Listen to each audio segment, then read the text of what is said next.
हाकिम फैसला जैसे योद्धाओं को वो हिम्मत दे, ताकत दे, जो इस समाज की वर्षों तक आगे तक लड़ाई लड़ सके। साथियों, मैं भी कर्नल साहब के साथ कई वर्षों से जुड़ा हुआ था।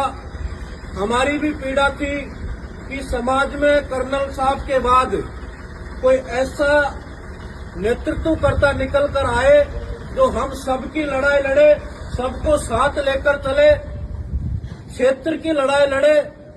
और जहां तक मुझे पता है कि करौली से निकला हुआ नेतृत्व हमेशा इस समाज के सर को गर्व से ऊंचा किया है। तो आज मुझे खुशी है और आप सब लोगों को पता है कि जो लड़ाई 20 वर्षों से चल रही है पाचना बांध की, उसकी लड़ाई को मजबूती से आपकी ढाल बनकर तो तलवारों का अकेला सामने करने वाला योद्धा भाई हाकिम फैसला जी आप सबके बीच में है। तो मैं तो इस बिरादरी से भी निवेदन करना चाहूंगा, या सर्व समाज के लोग मौजूद है, कि भाई हाकिम फैसला जैसे लोगों को अपन को ताकत देनी है, मजबूती प्रदान करनी है। मेरा तो ये क्षेत्र नहीं है, न तो मैं यहाँ चुनाव लड़ने आऊंगा, न कोई वोट मांगने आऊंगा, लेकिन मेरे मन में भी ये पीड़ा होती है कि जो समाज की लड़ाई लड़ते हैं जो भाई, उनके साथ ताकत देने के लिए मैं हमेशा उपस्थित रहता हूं। तो मैं तो निवेदन करूंगा और हम सबको खुशी है, सारे राजस्थान के युवाओं को, कि जिस प्रकार से एकजुटता से आज समाज एकजुट हुआ, इकट्ठा हुआ है, इस बागडोर को हम सबको भाई हाकिम फैसला जी के नेतृत्व में आगे बढ़ाना है।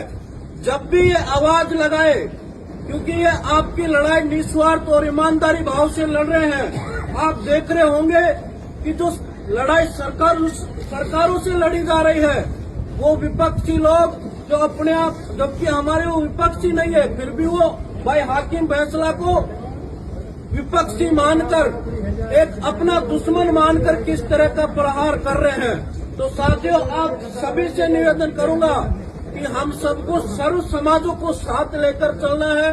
सभी समाजों को एक जाजम पर बैठकर भाईचारा स्थापित करना है, क्योंकि भाईचारा अगर खराब होता है तो कई पीढ़ियों का भुगतान करना पड़ता है।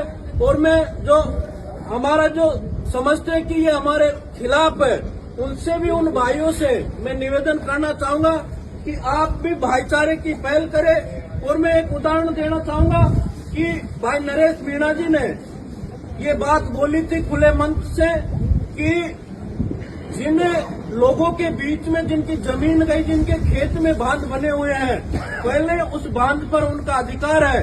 तो साथियों, उधर से क्या प्रतिक्रिया आई, भाई नरेश मीणा के गांव से बोर्ड उखाड़ कर फेंक दिए। जब वो उनके लोगों को ही नहीं बख्श रहे तो आप लोगों को कहां से बख्शेंगे। इसलिए पहल उनकी तरफ से भी होनी चाहिए। और मैं विश्वास दिलाता हूं भाई हाकिम फैसला को, ये राजस्थान का युवा आपको जितनी ताकत कर्नल साहब के बाद जितनी ताकत प्रदान किया है, वो मैंने आज तक नहीं देखी, क्योंकि समाज आपके नाम पर एकजुट है। आप ऐसा मजबूत संगठन इस समाज में स्थापित करें तो हम सब आपके नेतृत्व में काम कर सके, कर्नल साहब की कमी को हम सब मिलकर पूरा कर सके। उन्होंने जिस उद्देश्य से इस समाज में जागृति लाने का कार्य किया है, जब तक सामाजिक लोग आगे नहीं आएंगे, भाई हाकिम फैसला जैसे लोग इस समाज की बागडोर नहीं संभालेंगे, जब तक ये समाज की ना तो राजनीतिक मजबूत होगी, ना सामाजिक स्तर मजबूत होगा। तो आप सबने मुझे ध्यान से सुना और हम सब भी इच्छुक है भाई हाकिम फैसला जी को सुनने के लिए। उन्हें मैं भगवान श्री देवनारायण के चरणों में निवेदन करूंगा। और आप सबको एक बात और बता के जा रहा हूं कि मांडल भीलवाड़ा में भगवान देवनारायण का पिछले 50 सालों से मंदिर बंद है। सरकार उस मंदिर को खोल नहीं रही है। मैंने उस मंदिर का ताला खोला, मैं जेल में रहकर आया 17 दिन, मेरे ऊपर मुकदमे दर्ज है। आज बीजेपी की सरकार है, लेकिन हमारा देवनारायण भगवान जो हमारा आराध्य देव है, वो आज तालों में बंद है, हम खुले में घूम रहे हैं। तो ये हम सबके लिए, हमारे माथे पर ये कलंक है।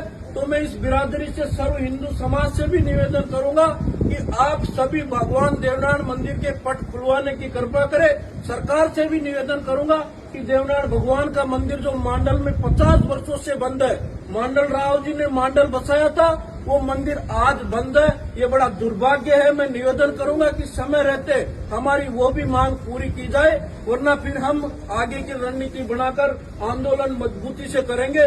बहुत बहुत धन्यवाद। राम राम।